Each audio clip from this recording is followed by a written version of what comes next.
1.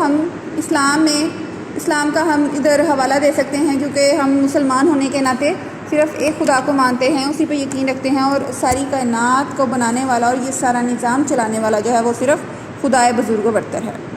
تو theological stage ایک religious stage ہے جہاں لوگ ہر فنامنا کے پیچھے خدائی طاقت کو تلاش کرتے ہیں، اور ان کا ماننا ہے کہ صرف خدا ایگزسٹ کرتا ہے جو اس سارے سوشل فنامنا کو کنٹرول کرتا ہے۔ The next stage is metaphysical stage. اس کا جو ٹائم پیریڈ ہے وہ 1300 AD سے لے کے 1800 AD تک ایگزسٹ کرتا ہے۔ اس کو ہم ٹرانزیشنل اسٹیج بھی کہتے ہیں۔ ٹرانزیشنل اسٹیج اس لیے کہتے ہیں کیونکہ ایبسولوٹ امیجینیشن نے ریشنلزم کی طرف موو کرنا شروع کر دیا تھا، یعنی لوگوں نے سائنٹیفک ہونا شروع کر دیا تھا۔ اس اسٹیج پر لوگ خدا پہ بھی یقین رکھتے تھے اور سائنس پہ بھی یقین رکھتے تھے۔ اس ٹائم پیریڈ میں جو لوگ تھے وہ یہ نہیں کہتے تھے کہ جتنے بھی سوشل فنامنا ہو رہے ہیں وہ خدا کی مرضی ہے، بلکہ ان کا یقین یہ تھا کہ ان پرابلمس کے پیچھے کوئی نہ کوئی ریزن ہے، اور وہ اس ریزن کو ڈھونڈنے کی کوشش بھی کرتے تھے۔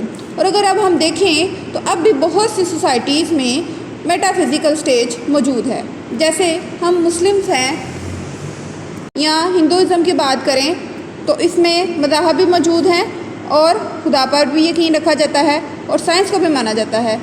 اگر کوئی بندہ بیمار ہو جاتا ہے تو یہ نہیں کہ صرف دعاؤں پر ہی گزارا کیا جاتا ہے، بلکہ یا پھر صرف خدا پہ چھوڑ دیا جاتا ہے کہ وہی ٹھیک کرے گا، بلکہ دونوں چیزوں کو ساتھ لے کر چلتے ہیں۔ تو اب بھی بہت ساری سوسائٹیز ایسی ہیں جو میٹا فزیکل سٹیج میں ایگزسٹ کر رہی ہیں۔ The next and last stage is positivism. اس کا جو ٹائم پیریڈ ہے وہ 1800 AD سے لے کے آن ورڈ ہے، یعنی کہ 19th سینچری میں انٹر ہو چکے ہیں۔